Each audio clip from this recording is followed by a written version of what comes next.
Salut tout le monde, heureux de vous retrouver, on est le samedi 10 décembre 2022 aujourd'hui. On va voir les niveaux que pourrait atteindre la crypto-monnaie IGLD sur le prochain cycle haussier. C'est une crypto-monnaie qui a été créée, un projet qui date de 2020, début 2020. Au début, le nom de la crypto-monnaie c'était ERD, ça s'est ensuite appelé IGLD et elle est passée donc d'un prix très très faible. Je ne sais plus exactement combien, on pourrait retrouver son historique peut-être ici, mais voilà, je vais me mettre logarithmique. Au début, voilà, elle valait dans les 1$, 50 centimes même ici par exemple au mois de mars 2020. Pour toucher ici les 20$ par exemple, regardez en août 2020 et la vraie euphorie c'était en 2021 puisqu'on a touché les 590$ pour cette crypto-monnaie. Aujourd'hui son prix est de 45,76$. On parlera rapidement du supply et également de la market cap. En fonction des targets qu'on va imaginer, on va voir si c'est réalisable en termes de capitalisation. On va voir son prix par rapport au dollar, son prix par rapport au bitcoin, ça va nous permettre vraiment d'identifier des objectifs précis. On va ensuite pouvoir pré-remplir ce tableau où tous les calculs sont déjà inscrits dedans et derrière on verra un cas pessimiste, un cas optimiste, un cas médian pour les niveaux que pourrait atteindre effectivement cette crypto-monnaie. Malgré tout, je le précise, pour cette analyse, je pars du principe qu'il y a toujours une équipe derrière qui continue à travailler sur le projet et qu'effectivement elle continue à attirer du monde grâce au marketing qu'ils font depuis déjà longtemps. Voilà, je pars du principe que ça continue dans le même sens que ce que c'était jusqu'à maintenant et qu'effectivement par la suite ça attire beaucoup d'investisseurs et que son prix suive la tendance. Malgré tout, je vous fais une petite aparté ici, je vous montre le Litecoin par rapport au Bitcoin. Pendant tout le cycle haussier précédent, c'est-à-dire entre 2020 et 2021, le Litecoin a fait que chuter par rapport au Bitcoin. Eh bien, ça ne l'a pas empêché, effectivement, au Litecoin de performer par rapport au dollar et d'effectuer un double top et donc d'aller chercher le sommet qu'il avait eu en 2018. Donc, ce que je veux dire par là, c'est que même un projet, regardez pour cet exemple Litecoin, qui était quelque chose d'extraordinaire et effectivement qui attirait énormément d'investisseurs en 2018, eh bien, a réussi lors du cycle suivant à effectuer un double top alors que il n'y a pas eu de réelle euphorie dessus. Donc même dans un cas hyper pessimiste pour IGLD où par exemple l'équipe ne travaillerait plus dessus, où les news sont de moins en moins bonnes et que l'adoption ne se fasse pas à travers ce projet qui est donc IGLD, on peut quand même spéculer sur une poussée du token avec, dans un scénario pessimiste qu'on verra probablement ensemble juste après, un prix qui reste acceptable. Voilà, c'est là où je voulais en venir. Ceci étant dit, je vais vous passer la petite introduction. Pensez à l'abonnement, like si le contenu vous plaît. Je vous dis à tout de suite.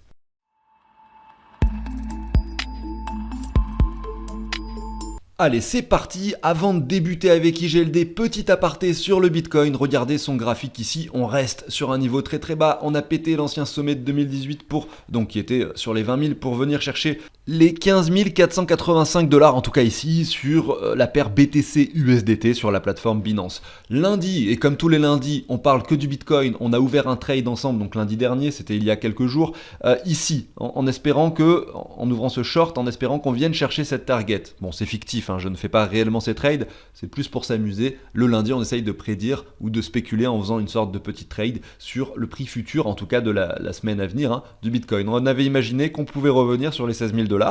Ça n'a pas été le cas. La semaine précédente, on avait imaginé, en prenant un trade ici aux alentours des 16 000, qu'on pouvait aller aux 17 500. Celui-ci a été gagné avec un très bon ratio d'ailleurs de risque-reward. Celui-là risque a priori d'être perdu. On semble être pas très loin, pourquoi pas de casser les niveaux précédents, et ça serait plutôt une bonne chose. Regardez, je remets son graphique ici en hebdomadaire, on peut voir qu'en hebdomadaire, on est pas mal, on fait des clôtures à chaque fois plus hautes que les précédentes, donc tant que ça continue, a priori, il n'y a pas trop de problème pour qu'on imagine revenir sur cette zone aux alentours des 18 000 à 20 000$, grosso modo, pour arrondir vraiment cette zone de résistance, qui est une forte zone de résistance, puisque ça correspond finalement aux anciens niveaux du Bitcoin, avant cette cassure et ce crash que l'on a connu lorsqu'on a eu l'effondrement donc de la plateforme FTX il y a quelques semaines. Si vous voulez en savoir plus sur les niveaux de résistance et de support pertinents sur le Bitcoin, je vous mets la vidéo ici en haut à droite, c'est toujours d'actualité sur le long terme bien sûr, donc c'est la vidéo de lundi dernier. Je reproduirai une émission sur le Bitcoin lundi prochain, c'est-à-dire après-demain. On va continuer avec IGLD, les targets, mais avant ça, j'aimerais définir les prix que le Bitcoin pourrait atteindre au prochain cycle haussier. Pour ça, il faut que l'on connaisse le bottom. On n'est pas sûr encore que le bottom a été atteint, donc les rectangles que je vais mettre, peut-être que je les modifierai plus tard. On va le faire par rapport au bottom actuel. Je tiens à dire que cette chaîne YouTube, je l'ai créée en 2020, donc lorsque le Bitcoin se situait par ici, aux alentours des 18 000 quasiment sur l'ancien sommet, avant de produire cette cassure et cette hausse que l'on a connue ensuite. Et on avait déjà mis ces rectangles, il y en avait 3, 1, 2, et le troisième qui est ici un peu plus haut.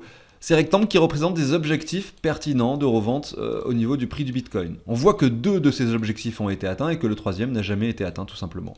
On voit également qu'ils sont un petit peu plus bas que le prix réel que le Bitcoin a atteint. Vous voyez, ici on a dépassé légèrement cet objectif, mais on était pas mal quand même, puisque sur l'approche de ces rectangles verts, vous voyez que le prix et le cours a résisté 2 semaines, donc en passant de 41 000 ici à 30 000, pour ensuite aller chercher les 64 000 $. Et notre deuxième objectif de revente était situé entre les 57 et les 53 000 grosso modo.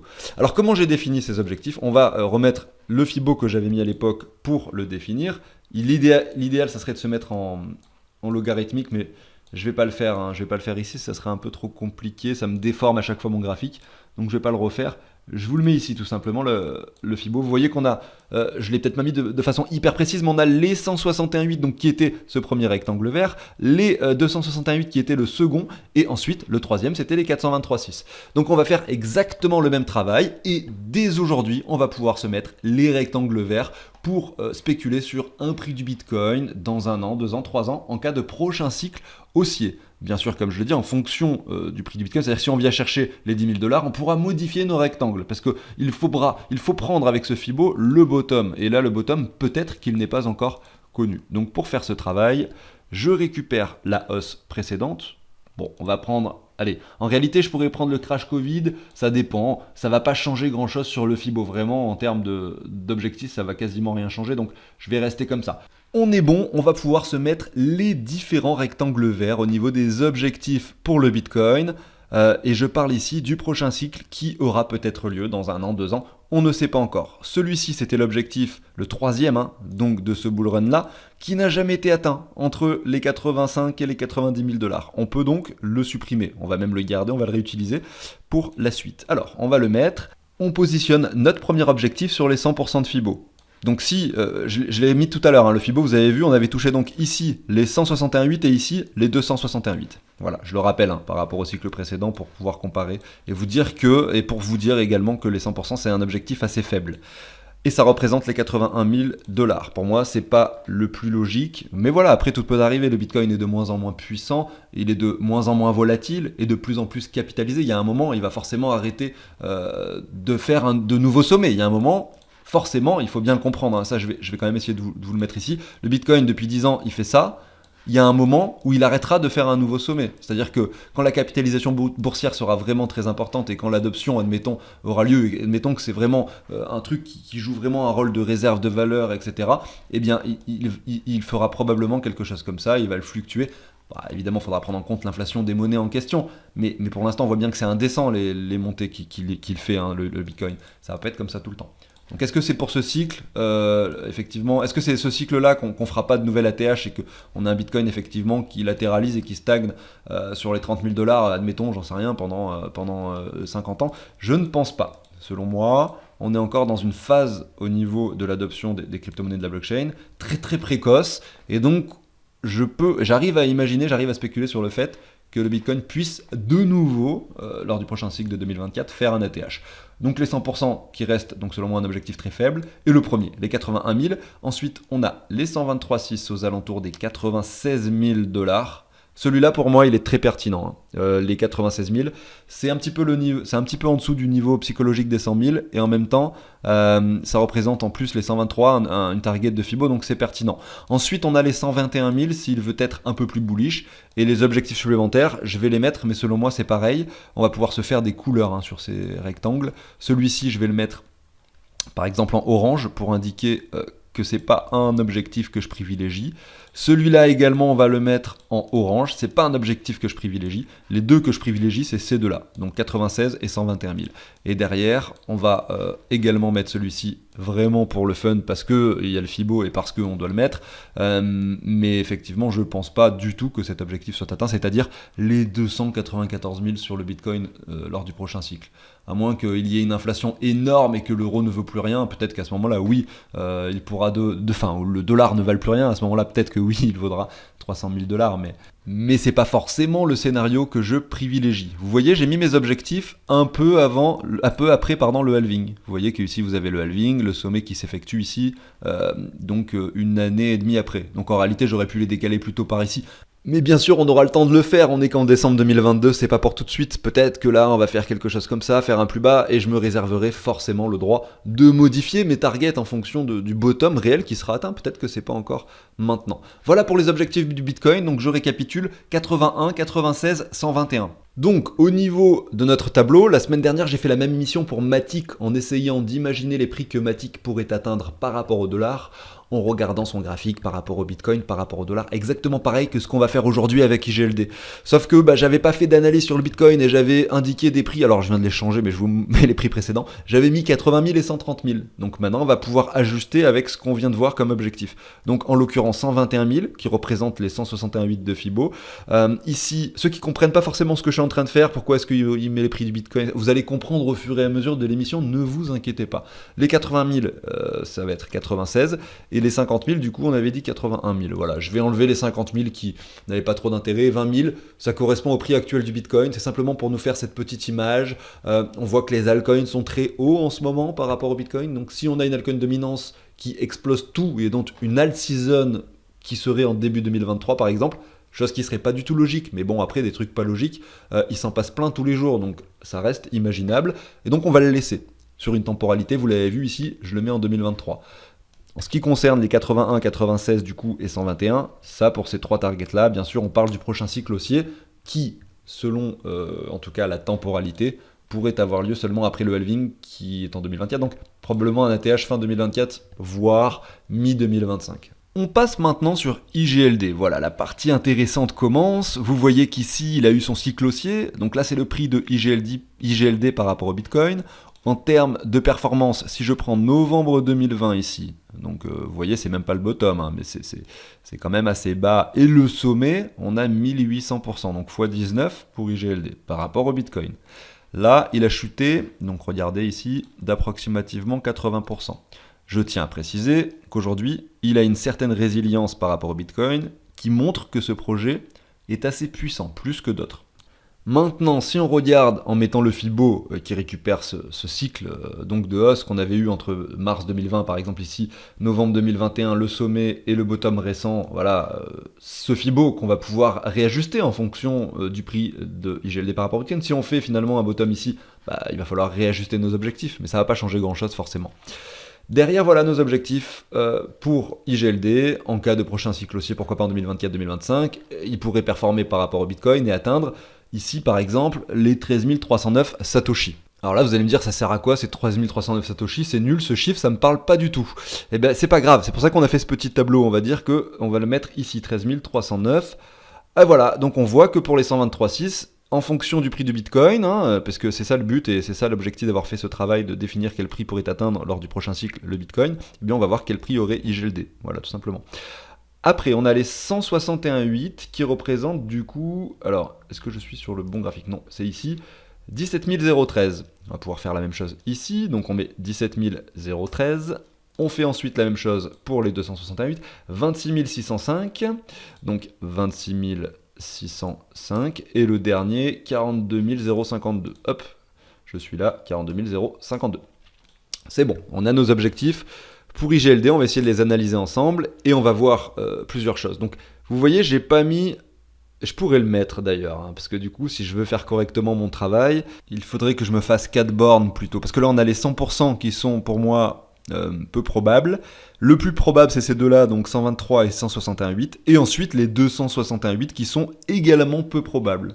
Voilà, j'ai refait le travail en off, donc les 261,8 sur le Bitcoin, donc c'est les objectifs qu'on a vus tout à l'heure, c'est bien les 187 000 $. Du coup, j'ai mis 187 000.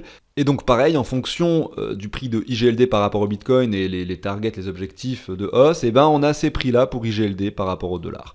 Et là, c'est là où c'est intéressant, on va pouvoir maintenant analyser ce tableau. Donc, pour résumer, le plus probable sur le prochain cycle pour le prix du Bitcoin, c'est entre les 96 et les 121 000. Le plus probable de IGLD par rapport au Bitcoin également, du coup on va rester là-dessus, et bien c'est selon moi les 123 et les 161,8, donc c'est cette zone-là. Du coup ça nous donne en termes de chiffres médians, et bien ces valeurs-là, celles-ci je peux les mettre en rouge, et bien voilà, ces chiffres-là, IGLD, entre les 1277 et les 2058.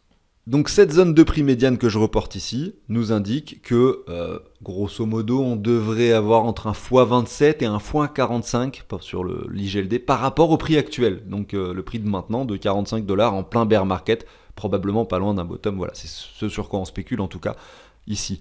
Par rapport à la TH, ça nous ferait entre un x2 et un x4, grosso modo. Voilà. Maintenant, on peut essayer de voir le cas pessimiste et le cas optimiste. Pour le cas pessimiste, on a ces deux valeurs, 1078 et 1378. On va le mettre ici, 1078, 1378. Voilà, hop, je copie et je colle. Donc sur un cas pessimiste, voilà, on pourrait avoir un IGLD qui fait par rapport au prix actuel entre un x23 et un x30. Et par rapport à la TH, entre un x2, grosso modo, et un x2,5, tout simplement. Maintenant, sur un cas optimiste, et vraiment c'est également un cas que je ne privilégierai pas, c'est 4900 et 7800. Donc 4900 ici, 7800. Voilà, ça serait vraiment incroyable qu'on ait ce genre de hausse entre un x7 et un x170 par rapport au prix actuel. Et donc, par rapport à la TH de 2021, ça nous ferait entre un x8 et un x14. Vous voyez donc entre le cas médian et le cas pessimiste, on n'a pas beaucoup de différence finalement. Et ça c'est dû au fait, et je me rends compte en faisant l'émission, c'est que là j'ai pas pris l'objectif des 100%, je suis resté sur mon IGLD Bitcoin avec un objectif minimum de 123. C'est vraiment en fait ce que j'ai fait comme travail ici, c'est vraiment en spéculant que JLD est un réel avenir avec un nouveau sommet par rapport au Bitcoin, etc. etc.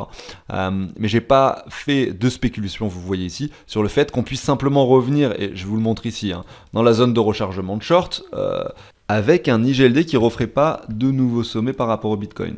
Donc si on spécule là-dessus, allez, je vais le faire le travail pour voir parce que je me rends compte que ça sera peut-être plus honnête. On a donc les 8800 Satoshi et les 7400. Donc on va pouvoir se reporter ça. Donc on va prendre le milieu, on va dire 8000. Vous voyez, j'ai créé la colonne zone de rechargement ici. Hop. Et voilà, on observe que IGLD aurait ces prix-là sur un cas pessimiste, du coup dans le cas où il ne ferait pas de nouveaux sommets par rapport au Bitcoin. Voilà, donc j'ai modifié en conséquence du coup ma partie pessimiste ici, en prenant en compte le nouveau petit travail que je viens de faire, et on voit qu'en fait par rapport au prix actuel ça nous ferait un x14 à x23, et en fait par rapport à la TH, vous voyez ici un x1,15, un x2, donc ça veut dire qu'on n'irait pas chercher beaucoup plus haut que le précédent ATH. Cette fois-ci, je suis vraiment sur quelque chose de plus réaliste, je pense. Donc ça valait le coup de refaire ce travail. Vous avez tous les chiffres ici, n'hésitez pas à mettre pause si vous voulez les regarder plus précisément. Je termine rapidement avec le supply et le market cap. On va essayer de spéculer sur le market cap futur en cas de marché haussier avec les prix qu'on a et les targets qu'on a imaginés. Donc au niveau du supply, on voit que quasiment tout est émis. Et en fait, voilà, on a 23 millions ici, 31 sur le max, mais il y a probablement eu du burn, c'est inscrit ici, on supprime les burn tokens. Il en reste 24 693 000, et en fait, vous voyez, on est quasiment 100% sur les tokens en circulation, c'est une bonne chose, pas beaucoup d'inflation à prévoir. On va pouvoir simplement multiplier le market cap par le multiplicateur qu'on a trouvé. Donc aujourd'hui, on a un market cap de 1 milliard sur ce token, donc ça veut dire, je reviens sur IGLD ici, que dans le cas médian, ici, on aurait un market cap qui serait entre x27 et x44 par rapport au market cap actuel. C'est donc très facile à calculer puisqu'on vient de le voir, IGLD a un market cap de 1 milliard, ça ferait entre 27 et 44 milliards. C'est tout à fait envisageable quand on voit les market cap actuels. Si le Bitcoin, parce que là, ce que je viens de spéculer, c'est sur un Bitcoin beaucoup plus élevé, entre 96 et 121, ça veut dire entre x4, x5 pour le Bitcoin. Donc ça veut dire qu'on aura un Bitcoin quasiment 2000 milliards de market cap, et bien sûr l'Ether beaucoup plus élevé également. Donc là, sur le classement actuel, admettons, ça nous ferait un IGLD entre 4 et 5e, mais bien sûr, toutes les crypto-monnaies seront plus élevées. Donc ça reste cohérent pour moi, il serait probablement encore dans le top 15, peut-être, qui sait, dans le top 10. Je ne sais pas quel est son meilleur classement, mais il a déjà été beaucoup plus élevé que ce qu'il l'est maintenant en termes de capitalisation. Là, il est 40e, vous le voyez ici. Je ne sais plus combien il était lors de la phase haussière précédente, mais peut-être dans le top 10. Mais je ne veux pas dire de conneries, mais probablement dans le top 15, très probablement. Voilà, ceci étant dit, j'arrive sur la fin de l'émission. J'espère que ça vous a plu. N'hésitez pas à vous abonner, à liker si c'est le cas. On se retrouve très prochainement pour de nouvelles émissions, notamment lundi avec l'émission consacrée au Bitcoin. Allez, je vous souhaite un excellent week-end. Salut tout le monde.